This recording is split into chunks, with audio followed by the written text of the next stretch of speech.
Ajahn, my question was, what do you mean by life? Anything that is not bhavanga? So now we will talk about other citta, which does not perform the function of bhavanga, right? That's what you call life? So what we take for life is that which experiences the object, and rupa conditioned by that which experiences the object too. So what is life? Without that which experiences, can it be life? Door, carpet, bed, window, is it life or is not life? It cannot experience anything at all. So bhavanga is not life then? Yes, it is, because it is citta. The karma condition, vipaka, and vipaka is the word for that which experiences an object. Even karma condition the rupa, like the hatayavatu and bhava rupa at moment of birth, but it cannot experience the object. That's why when we talk about life, it's that which experiences the object, included that which is conditioned by that which can experience object, which we use the word karma. So karma produce the vipaka citta and the rupa as karma rupa. But what is taken for vipaka cannot be rupa, because the rupa cannot experience the object. So rupa is not life, only citta, right? It depends, because in the word of nama and rupa, that which is conditioned by karma is different from the rupa, which is not conditioned by karma. That's why the rupa can arise as it has the karma as its condition, or citta, or uttu, or ahara. And that which is conditioned by karma must have jivitindriya rupa to appear as that which is living thing. But can it experience or it cannot experience? That's why there are two kinds of jivitindriya. One is that which keep life going on, and the other, the rupa, which is conditioned by karma, is different from the rupa, which cannot experience anything. For example, the doll looks very much like human being, but still there's no jivitindriya to make it as a living thing. Right. That's why when we talk about the word, we have to be exactly or precisely.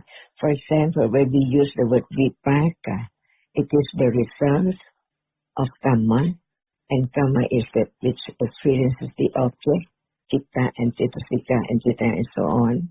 But when it produces that which can experience the object, that which can experience the object is citta and cetasika.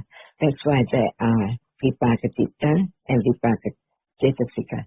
But for rupa, it cannot experience the object. So it is the result of karma, but it is not vipaka, because it cannot experience anything. Let's talk about the truth of that reality, the nature of it, which cannot be changed. Vipaka cannot experience? Is that what you were saying, Ajahn? No, vipaka is citta and cetasika, but not the rupa.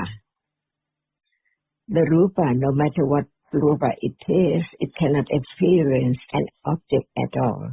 Because it's the rupa. Why is rupa? Because it cannot experience an object.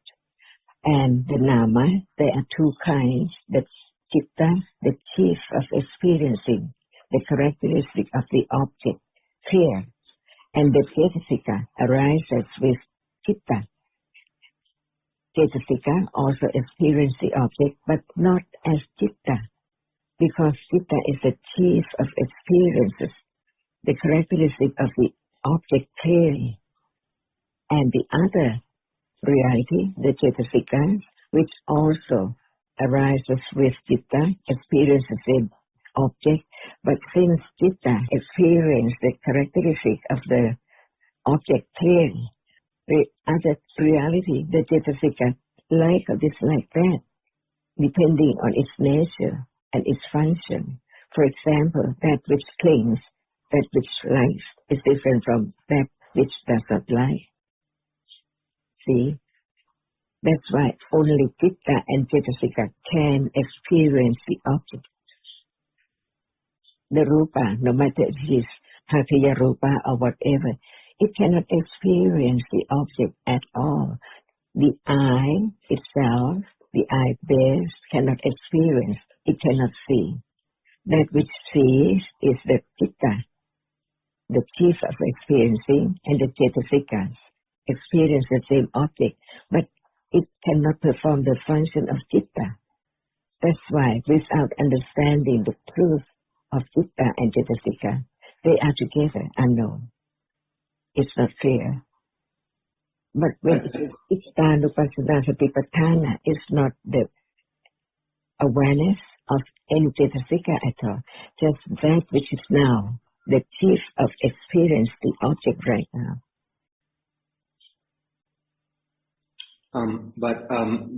For example, visual object is vipaka, isn't it? No, not at all.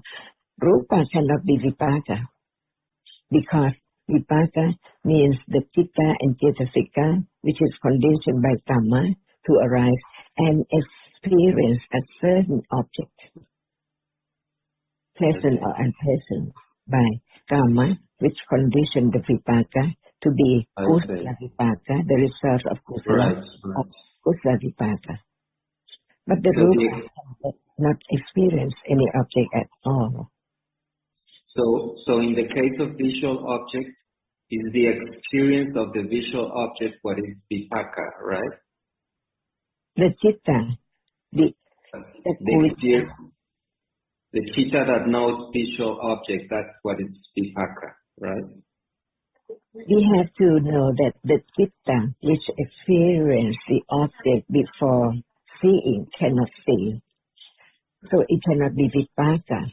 That's why we learn how many vipaka Cittas there are and how many Cetasikas which are vipaka.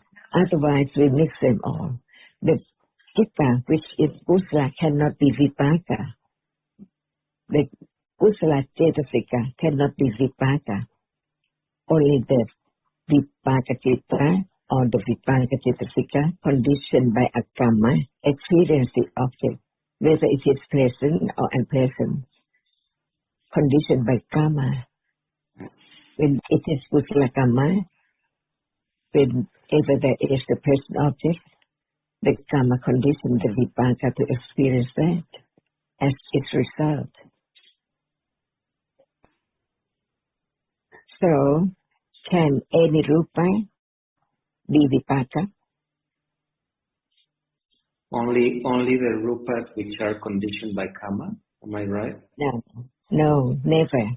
The rupa can never be vipaka at all, no matter what kind of rupa. The rupa cannot be vipaka, but it can be the result of karma.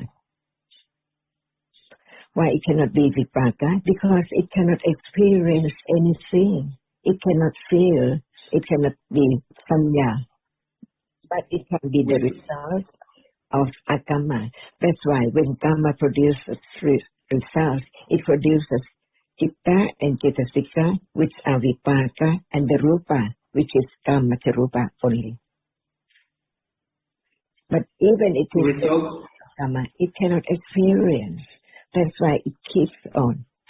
Never experience any object. That's why it's the word rupa, because it cannot experience any object.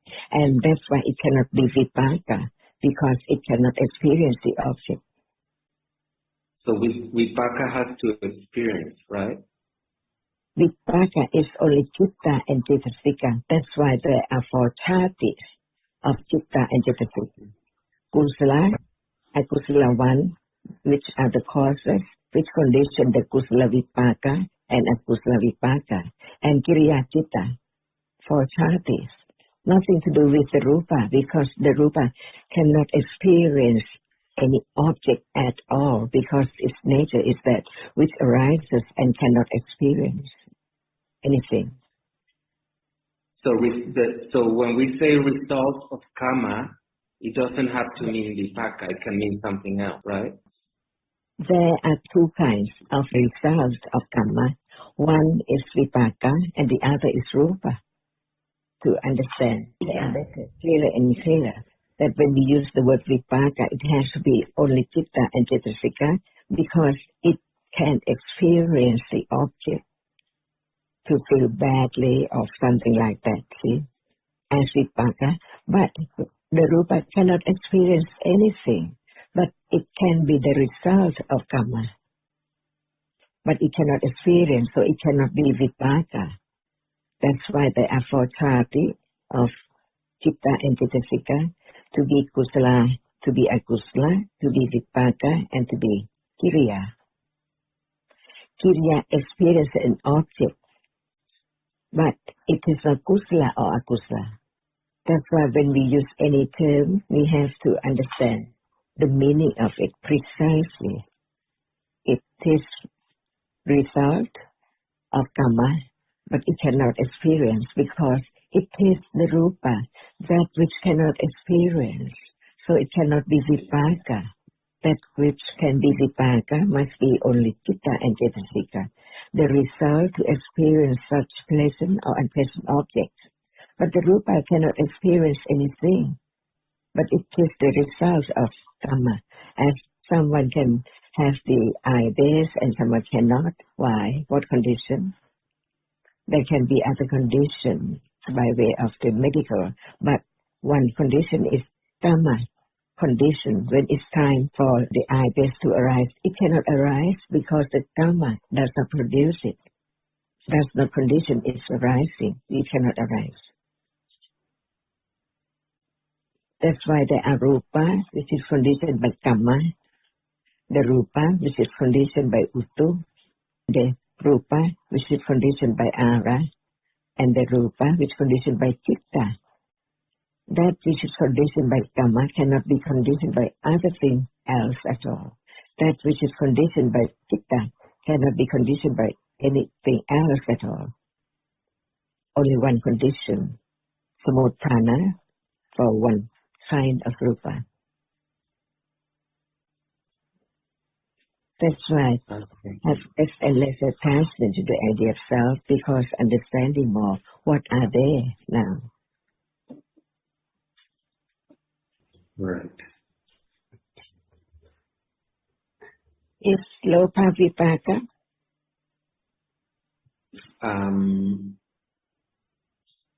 No, loba condition.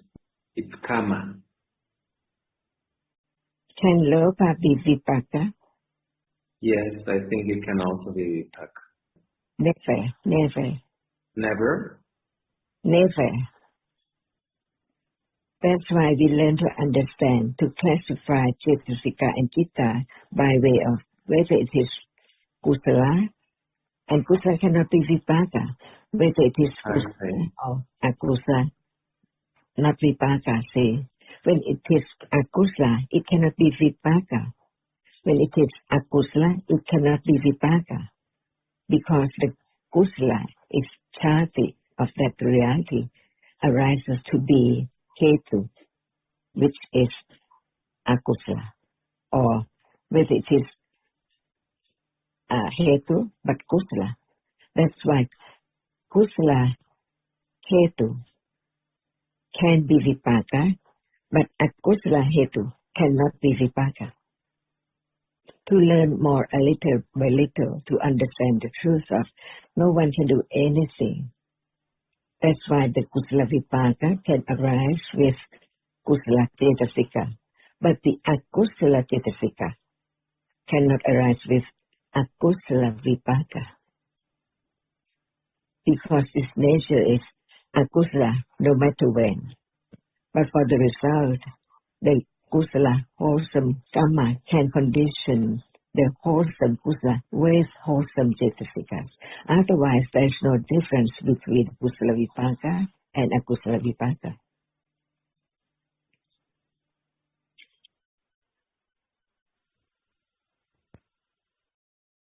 Okay. Can sound be vipaka? No, it cannot be vipaka, Ajahn. Certainly. Because sound is rupa. Right. The experiencing of sound is vipaka. Right. But can kusala citta experience sound? No, Ajahn, it cannot. Why not? Yes, one moment later. Right? Yes. But can it experience sound? The kusala citta?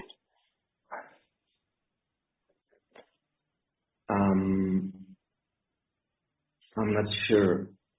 Probably if it's a pleasant object, it can. I'm not sure. That's why we have to learn just one reality at a time to have more precise understanding of the truth of it. For example, can kusala citta experience sound? I think that the chitta that experience sound cannot be kusala or akusala. I'm not sure. That's why in a process there are many different citta. One citta is hearing consciousness. Why we call it or use the term hearing consciousness? Because it is that which experience sound clear. Because it performs the function of hearing. While the other citta arises in a process, the same process, but it is not the hearing, but it experiences the same object. Oh, that's right. Yeah. Correct. Yeah. It's not the hearing itself, but it's still experiencing the same object, right? Like the photocopy of that object. Right? We have to talk about one citta and one doorway at a time. How many cittas in that doorway, the sense doorway, and how many cittas when it's through mind door, experience an object. That's why they are different, even mind door process and the sense door process. So the kusala citta, which experience the sound in the ear door, and the citta, which experiences sound through the mind door, are they different? The akusala citta, which experience sound through the sense door, the ear door, and the citta, which is akusala, the same kind, experiences the sound through mind door. Is there any difference? Otherwise, the ear door and the sense door are not different. Are they different? Experience the object with the sensor and the mind door. If they are not different, no need to say different words. They are different. Because one is exactly the object which hasn't fallen away yet. Even that is different. Experience the object through the sense door and experience the object, the same object through the mind door. See? Who knows if Buddha didn't teach about this? So in the terms you were just discussing, one is the rupa itself and the other is the photocopy of the rupa which has just fallen away. That's the akusala cittas arising in the mind door process. Right. But